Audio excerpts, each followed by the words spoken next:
Hey guys, Professor Bill, Comic Book University, and a bold new era of Transformers. This is a badass cover for a badass book. Let's get talking about this thing, then we'll start talking about the thing. So we got written by Brian Ruckley, Angel Hernandez, and Cache Whitman are the artists. The colors are done by Joanna Lafuente, and Tom B. Long does the letters. All right. So make sure you check out the back of the book for an interview between Ruckley, who is the writer, and John Barber, who is the former writer of several Transformers books, and the current, I think he's like editor-in-chief or something like that, of IDW. Okay, so this is long before everything, when Optimus was still Orion Pax. Megatron was still Megatron, but, you know, there were no Decepticons at the time. There is this group called the Ascension, and he is an Ascenticon. That's Megatron. The Autobots still seem to be the Autobots, though. Like, they've got the symbol up and everything. They're both, these two Transformers are both senators at this point. Okay, this is a very new direction, for me at least. I don't know if the IDW comic books have been doing that, but the Marvel comic books did not. The comic books did not. The cartoons, original cartoons did not. But whatever. This is new. I'm down with new. So that's just a minor, like, it's only a couple of pages. What this comic book is really about right now is Rubble.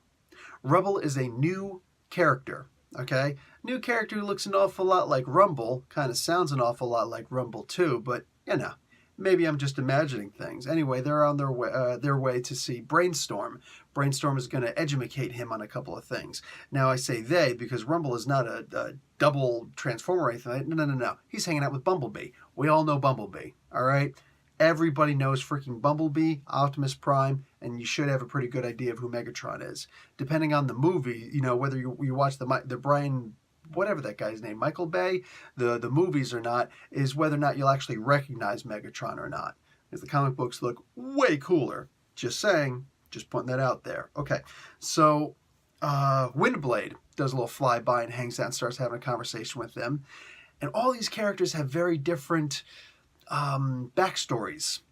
Very different backstories. Cybertron has a different backstory. It's kind of effing cool, man. Anyway, so something happens on the way to meet Brainstorm. And that's basically the gist of this comic book. Hey, it's just issue 1, all right? Relax. But there's definitely something going on. Definitely something going on. And I am in love with what I'm reading right now. Look, I'm an old school Transformers fan. The first run of any comic book that I ever owned was actually the Transformers. And that's not just the original 80-issue Marvel Transformers. No. I also had the Headmasters, which also had the Trigger Masters in there. I had the Transformers the movie. I was just reading Transformers the movie recently.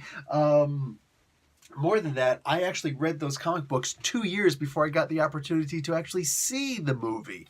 Yeah, I was in rural areas once in a while. So anyway, yeah, I knew what the movie was long before I actually got to see the physical movie on VHS. Yeah, I'm old. Shut up.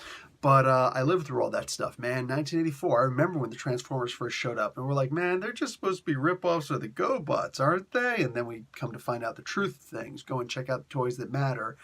The Toys That Made Us, I think it is, to understand the truth of the GoBots versus the Transformers. GoBots.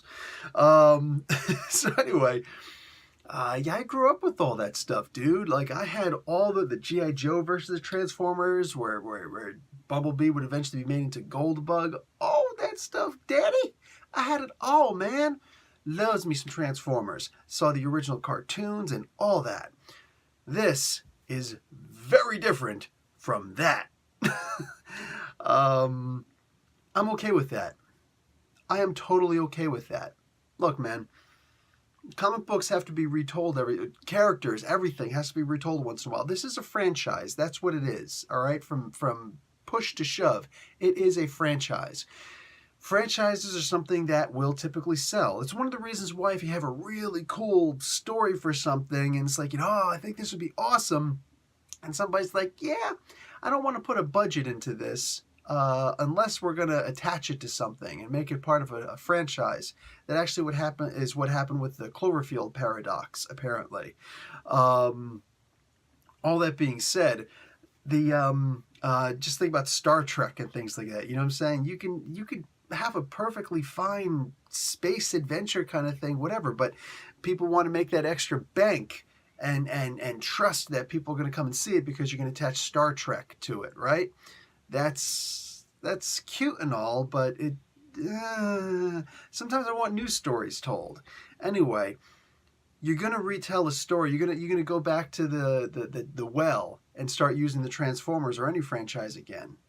At least be different. Dare to be different. Dare to be all that you can be. Anybody who saw Transformers movie and the soundtrack, I owned the soundtrack on tape. You'll know what I'm talking about. Dude, I could go on and on about this book. This was really interesting. Very interesting. And I'm looking forward to everything that comes out from IDW about Transformers from this point forward. But one caveat. I asked for about one boon. Don't make 30 books, please.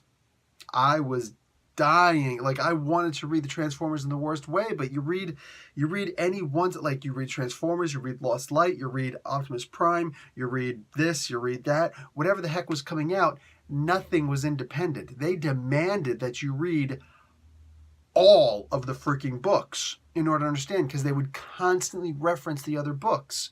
Look, man, it's cool when Marvel does that for an event, but if you got all these different comic books and you're not going to understand the story without buying the other books in the story also, I'm done with you, bro. I can't read all those things. I can't afford all of those things, all right? I can't afford all those comic books.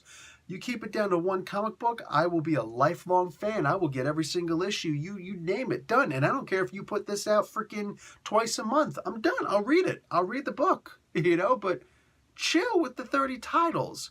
Maybe I can do 2, but I can't do them all. And the second that you put out too many that I can't read anymore, then I stop reviewing them and I stop buying all of them. So it's literally an all or nothing kind of thing with me, because that's kind of what IDW does with the Transformers. All or nothing. So, yeah, I just hope that it's taken with a little more patience. I'm digging this, old school story. I'm very much digging this. And I don't know how they're going to add a bunch of books to this, and I'm hoping that they won't. But if they keep this going, I will read the hell out of this. And you will see me every issue talking about this book. And you notice I didn't even wait till freaking Monday or even Sunday to do this book. I'm doing this book on a Friday. Keep this book going. I'll bump this up. This might be an every Wednesday book. Because, yeah, I loved this. All right, guys, that's going to be it for me. Ground floor, dude. Seriously, this is real talk, man. Ground floor. This is as good a jumping on point as you will ever need to jump on. You've never read a Transformers book before? Pretty sure you'll be okay with this. Because all that stuff that happens in the future, it's kind of hard to reference to that stuff, isn't it? Anyway, guys, that's it for me. Professor Bill, Comic Book University. Class dismissed.